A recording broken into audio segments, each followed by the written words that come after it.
Spring, 1982. Afternoon in Busan, South Korea. Choi Seung-woo, 14 years old, walks home from school. He's on his way home to play with his younger brother. Sadly, he won't see his brother for 2 more years, but he doesn't know that yet. A police officer stops him. He asks him where he's going, orders him to open his bag. A piece of bread falls out. He calls it stolen. The boy denies it. The officer presses him, tells him to admit it. Choi hesitates, then nods. The officer shoves him down. A van pulls up, doors open. He's thrown inside. They take him to a police station. He signs his confession, then they take him back to the van. They drive, past the streets, past the buildings, into the trees. The van stops in front of a giant stone gate. A camp. Inside, Choi's head will be shaved. He'll be given a tracksuit, his name replaced with a number. His life controlled. No, this isn't the new season of Squid Game. This is Brothers' Home. A brutal concentration camp thousands will never escape. And it all happened because of the 1988 Olympics.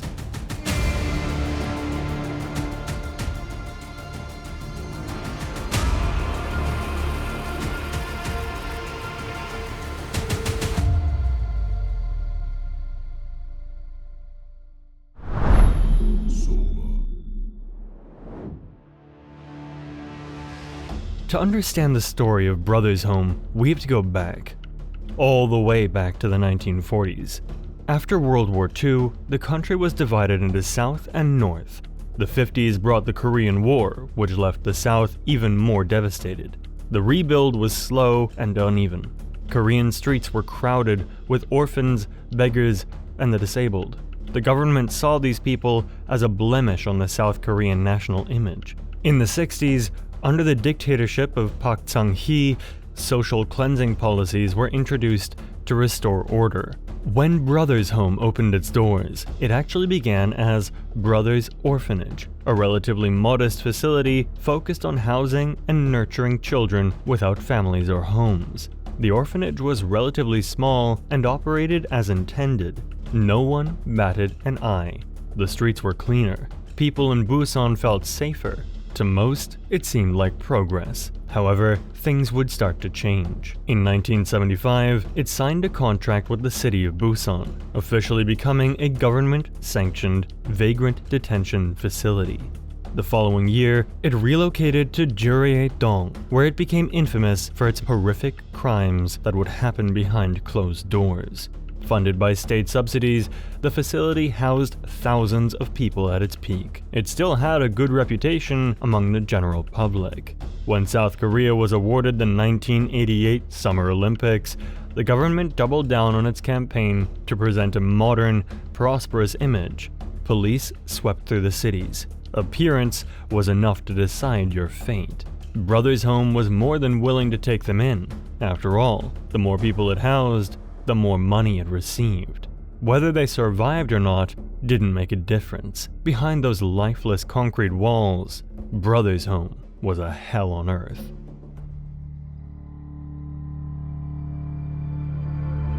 Choi was pulled from the van into chaos.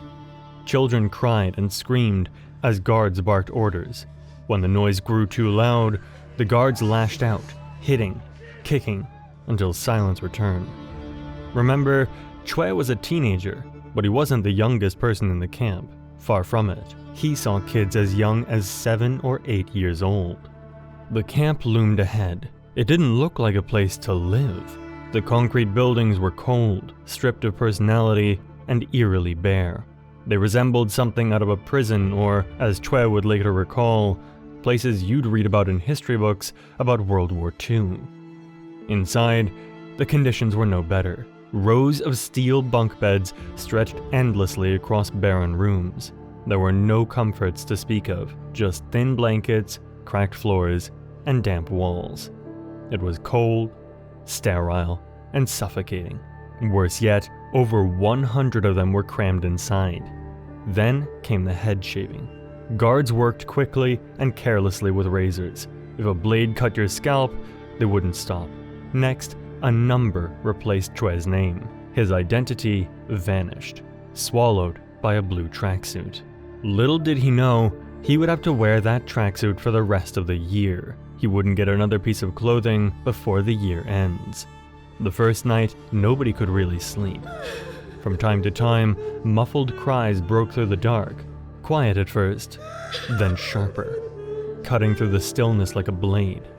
He didn't want to know what was happening. Something in him said to stay quiet, to make himself invisible. But invisibility didn't guarantee safety. That first night, a group of older boys approached his bunk. They weren't guards, but they acted like them. They seemed to hold some power. Without a word, they made their intent clear. When they finally left, he lay there, drenched in the cold water they'd poured on him, trembling from more than just the chill. Choi would remember that night for the rest of his life. Morning came with a deafening alarm. Choi shot up, startled and disoriented. He glanced around the room. Some of the kids were already moving, while others sat up, confused and unsure of what to do. No one gave instructions. No guards came in to explain. They were left to figure it out on their own. He looked at the older kids, those who seemed to know the routine, and simply did what they do. He didn't want to stand out. None of them did. Standing out meant trouble. As Choi stepped outside with the rest of the kids, nothing could prepare him for the living nightmare waiting ahead. Thousands of people standing in silence, wearing the same tracksuits. Some were his age, some were much older. Some were far too small to even be there. It didn't matter. They were all prisoners. The yard stretched endlessly, a bleak expanse surrounded by towering concrete walls, topped with jagged glass. The silence was unnerving, broken only by the occasional bark of a guard or the crack of a baton. Choi noticed how people avoided eye contact, their heads lowered in submission. He quickly learned to do the same. Labor started immediately. Inside the camp, inmates toiled endlessly in makeshift factories, producing pencils, shoes, and clothing. The air was heavy with sweat and the hum of machinery. For those sent outside the camp, it wasn't much better. Factory floors, shops, and construction sites became their new prisons. But leaving the camp was still considered a privilege. At least out there, the guards or other prisoners couldn't reach them, and the harassment would stop for a while. Life inside was a different kind of torture. Hygiene didn't exist. The toothbrush Choi was handed wasn't his. He shared it with at least a dozen other people. The food was barely edible, rotting fish and spoiled barley rice, served on cracked plates. At night, the same oppressive hierarchy ruled. Brothers' Home wasn't run by guards alone. It was built on a system of control that turned prisoners against each other. At the top was Park In-kung, the former military officer who ran the camp like a private empire. Beneath him were family members and church officials who preached about discipline while filling their own pockets with government money. But inside the walls, it was the platoon leaders who held power. These weren't guards, they were inmates, promoted for their willingness to enforce brutal discipline. Some were there for years. They had no hope of escape, so they became enforcers. They usually kept order with their fists, usually, but not always. Abuse in the camp came in many forms, some obvious, others deeply insidious. Punishments for the smallest infractions were swift and brutal, delivered by guards or prisoners in power. Whispers spread among the inmates about a room in Park In-kung's office, a place no one wanted to see. Some said it was used for torture. Others said it was where people disappeared, never to return. Survivors would later claim that over 24 lives were ended there by Park himself. Women in the female section faced unimaginable horrors. There were rumors of trafficking and medical procedures forced upon pregnant inmates. Those who resisted the system, whether male or female, often faced the harshest consequences.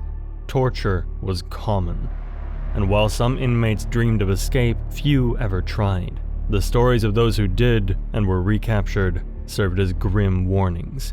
Their absence was louder than any words. Official records claim 550 lives were lost at Brothers' Home, but survivors tell a different story. They say the real number is far higher, hidden beneath years of secrecy and silence. 3 years into his sentence, Choi spotted someone familiar in the crowd. His brother. But even that moment of recognition brought no relief. The fear of punishment kept them from speaking and from acknowledging one another. They passed like strangers, unable to risk anything more.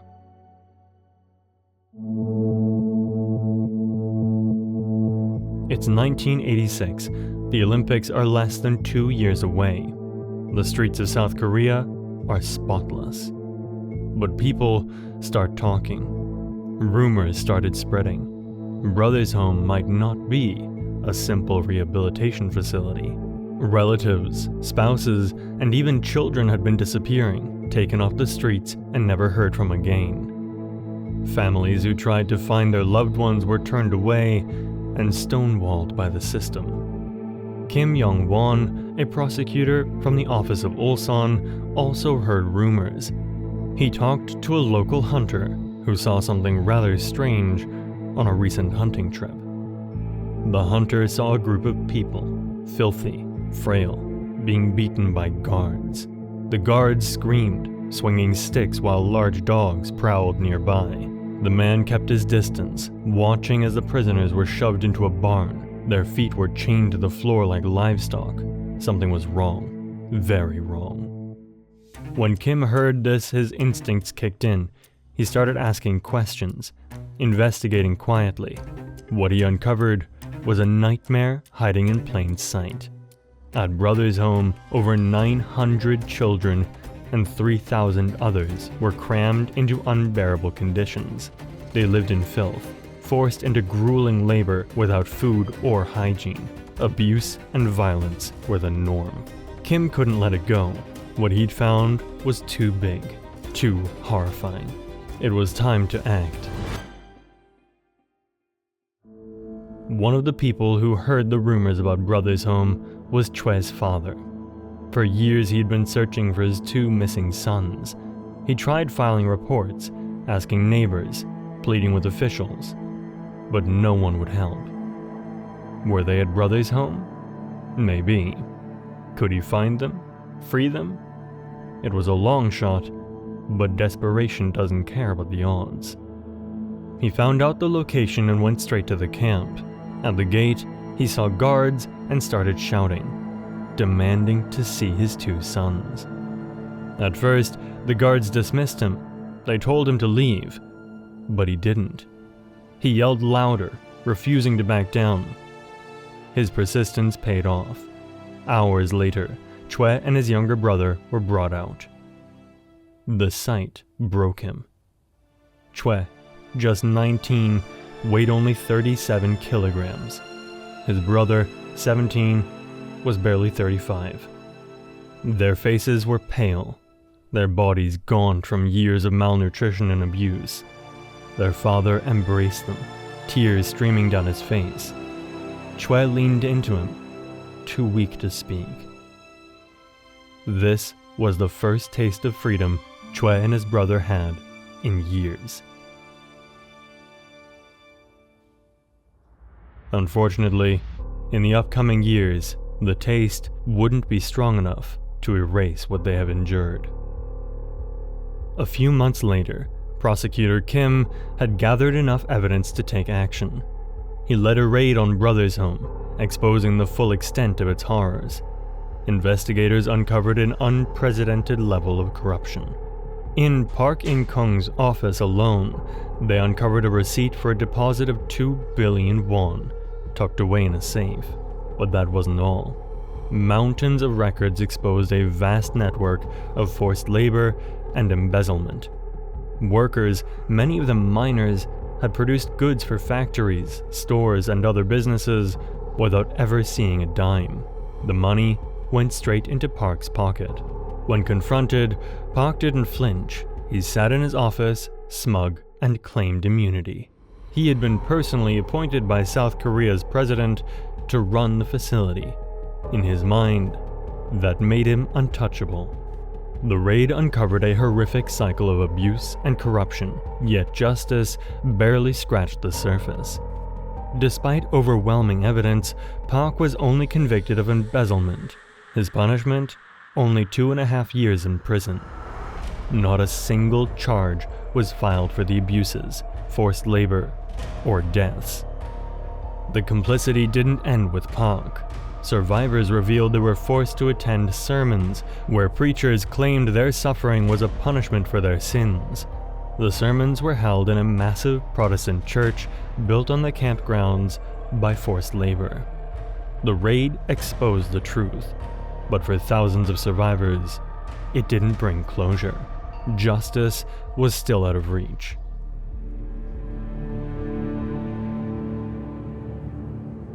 Nearly 30 years after he was freed, Choi Seung-woo told his story to Al Jazeera. He spoke carefully, each word weighed with decades of pain. His story, while deeply personal, wasn't unique.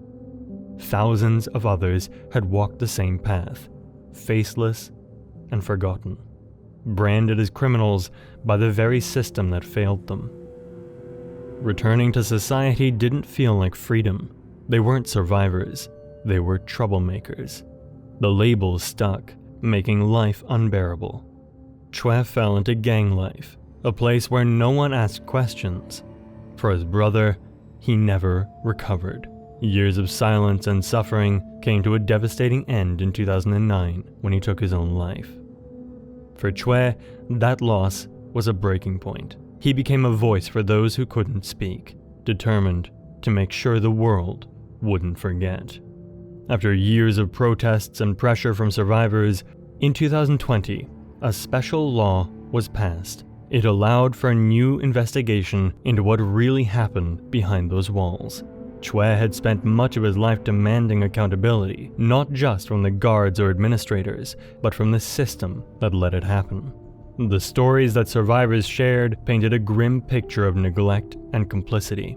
Names were spoken, documents uncovered, but for many, the damage was already done. Those who had waited for this moment often did so in silence, carrying the scars that no investigation could erase. In the 1988 Seoul Olympics, Florence Griffith Joyner became the fastest woman in the world. Carl Lewis won the gold in the long jump, and Greg Louganis won double gold in diving, even after hitting his head on the board.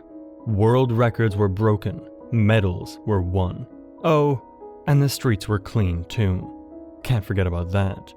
But the shine of those gold medals came at a cost no one wanted to see. Thousands of lives had been shattered to create an image of a thriving, spotless South Korea. Brothers' Home wasn't an isolated incident. It was part of a system that swept the vulnerable under the rug for the sake of appearances. Decades later, the scars remain. Survivors like Choi fight every day to make sure what happened isn't erased or ignored. They demand that the world remembers. Because while the games ended in '88, the suffering didn't. And for those who lived it, forgetting is not an option.